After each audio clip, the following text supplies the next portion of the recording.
switching going on here. But we seem to see a lot of this combo now, the Bedang with the Baksha. Yeah, and we can't forget the fact that Owen, this is one of his signature heroes alongside his cousin all throughout Season 15. And not to mention, Kyle Teasy was one of the first players to actually pull off the Lucas jungle successfully.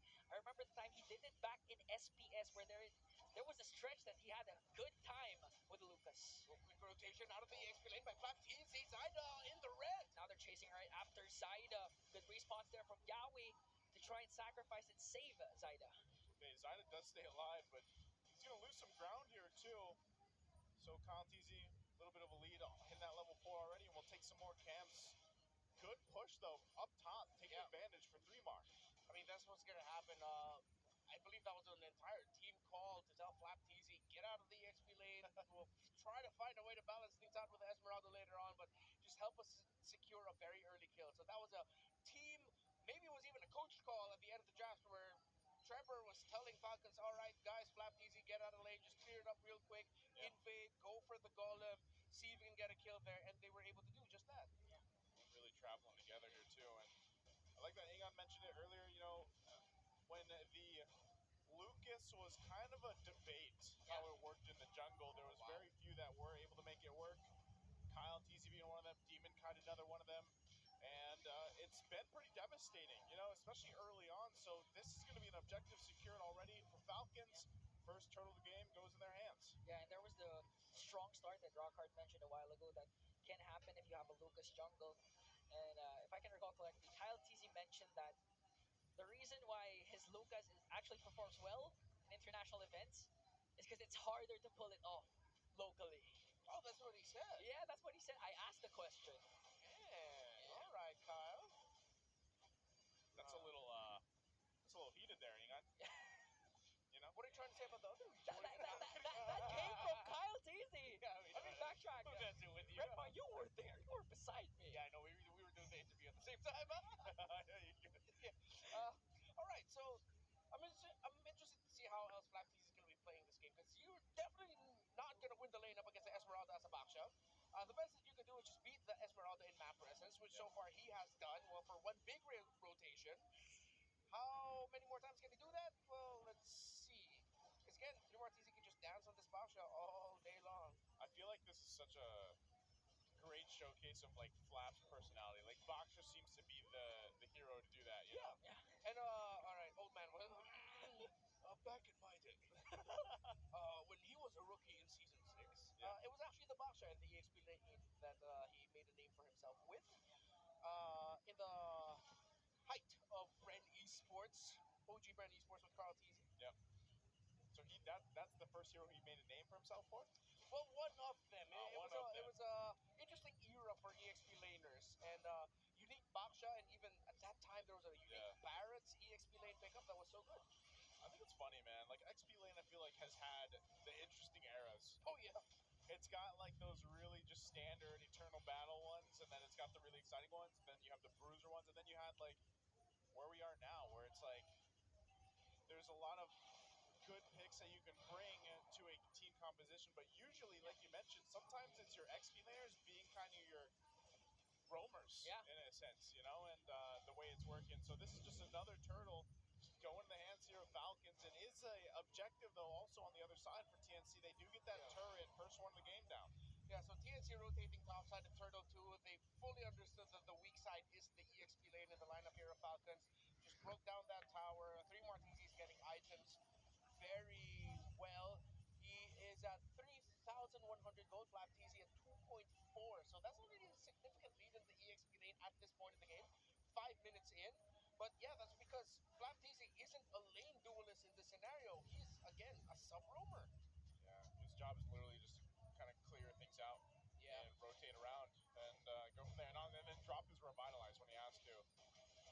Part of that, too, is obviously the passive that comes with it. So I think this is, you know, if we were looking at anything from Game 1 where Yawi was so aggressive and proactive on the Kalea, he's going to have a little bit different time here. Hold on, bottom lane.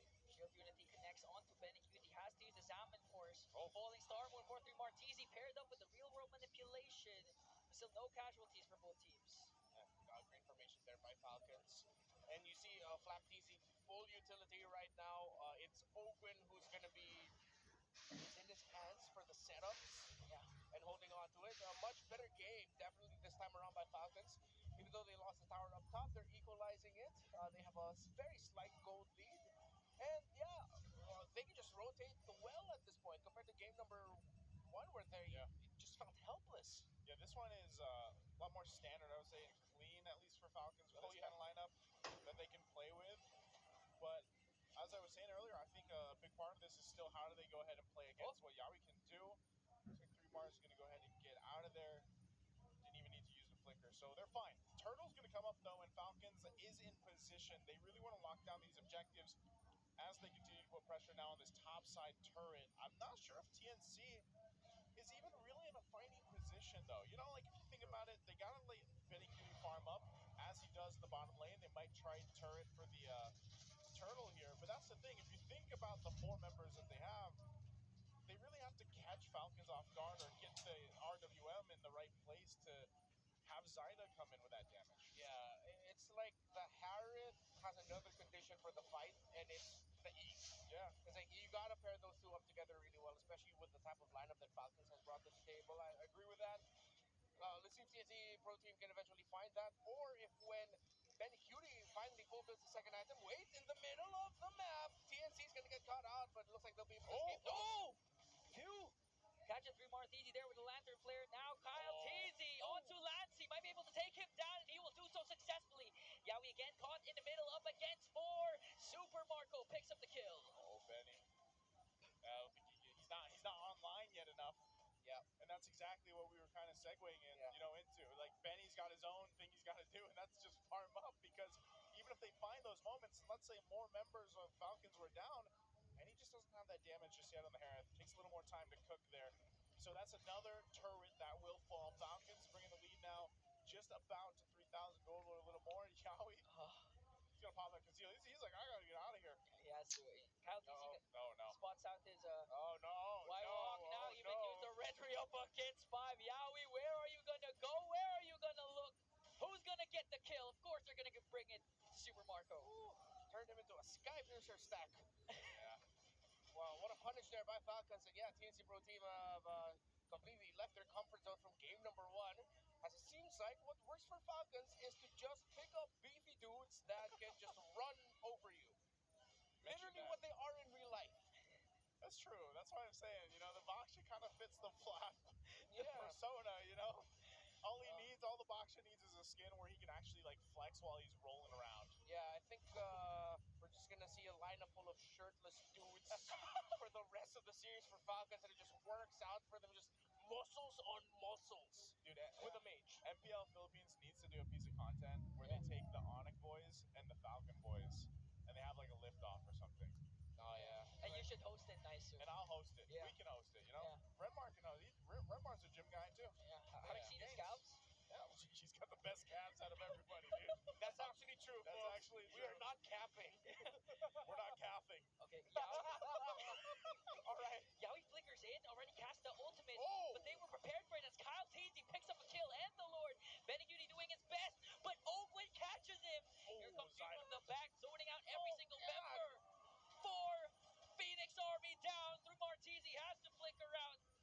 Was able to get away, but Falcons, no casualties, plus the Lord. It's so violent. It's a lineup jacked up on like 20 grams of creatine Each. with a mage. You don't have to loading phase, guys. You Yeah, just take the they're 5 just going grams a in. day. TNC has no kills. After what they did to Falcons in game number 1, Falcons are just running over them right now. Pure stampede. This is literally brute force. Yes, brute force. This is what they just called back to. This is what they were doing in season 6 of, well, not really, because Carl Teasy was playing marksman and assassins at the same time back then, but it's just dudes on dudes.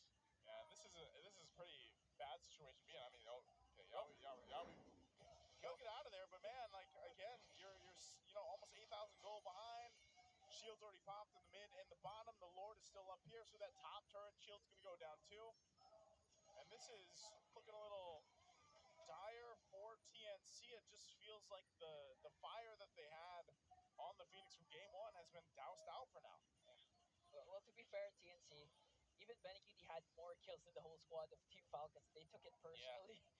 0-9 so far, but who knows? Maybe one Hail Mary play from Yaoi, one good ultimate can turn the tides for them. Yeah. But with the 7.5k gold lead, even if TNC manages to wipe out Falcons, they're easily gonna bounce back. Yeah, I mean, the draft philosophy of Falcons here is similar to what TNC Pro Team showed in game #1. In game #1, it was everything for the 1-1. Yeah. This lineup is everything for Super Marco. They did that in game #1 too. It was also a great game, but it just didn't fare out well. The TNC lineup was purely better. But here this time around, now that they have significantly more damage that can be up in your face, can throw his body, still deal a significant amount of damage in the Lucas compared to the Suyo, then yeah, you're gonna have an easier time around. I feel like this is what Falcons wanted to do in game #1, except this time they have a much better piece in the Lucas, and they don't have to worry about the 1-1. And the like the big part of this box and why he's popping up so much too is the fact that the amount of pressure that he brings where like even if you're just rolling around and you're not actually planning to initiate but you just kind of do that fake out jump, you know, like that's enough to keep people from guessing or initiating themselves, and it's a way that Falcons can play, or any team rather, that takes that box shot. And mind you, this lets Flap, because he brought it in the XP lane, be a lot more proactive. If you think about the, for example, team fight participation in essence, when it's a Baksha, you're going to have a way easier time to do it than really majority of the XP laners that are available right now in the current meta. So Flap's been a big part of why Falcons has just been winning these team fights time and time again, where it also takes some of the pressure from Ogwin away, where he can be a little more kind of choosy on how he wants to initiate with this Badang. So this Lord, it's just going to go in the hands unless Yaoi tries to do something. Oh, he charges on Super Marco, but Kyle TZ secures the Lord. Here no. comes the whole squad of the Phoenix Army. No. But the first target there is Benecuti as a Falcon clapback is there. They pick up 3 Goodbye. Martizzi, surrounded by 5, and instantly demolished him. He walked into the gym without a membership. Not like that. That's walking to the gym without your headphones. Yeah. You're like, yeah, I'm going to go home. I'm gonna roll that. No, Zaida. Oh, wait a minute though. Zaida got caught out again. Super Marco picks up his 6th kill. Now, Team Falcons has a 9k gold lead. It's so violent. TZ has 0 kills. I mean, I gotta commend Yaoi for him trying to drop the portal down onto Super Marco, but he got the flicker out, dash out in time. And when the rest of TNC came in, they're right in the middle of the Juicens Lantern. And then everyone else on the side of Falcons. That's a really, oh man, this is, I don't know if they end it here. Do they end it here? Yeah, they can. Ogun flickers in. Here comes the real world manipulation though. Benecuti trying to work on Ogun, but lacks the damage. As the Lord being worked on here by TNC, Benecuti already popped his Zaman Force, and Yaoi just got bursted down by Super They're gonna end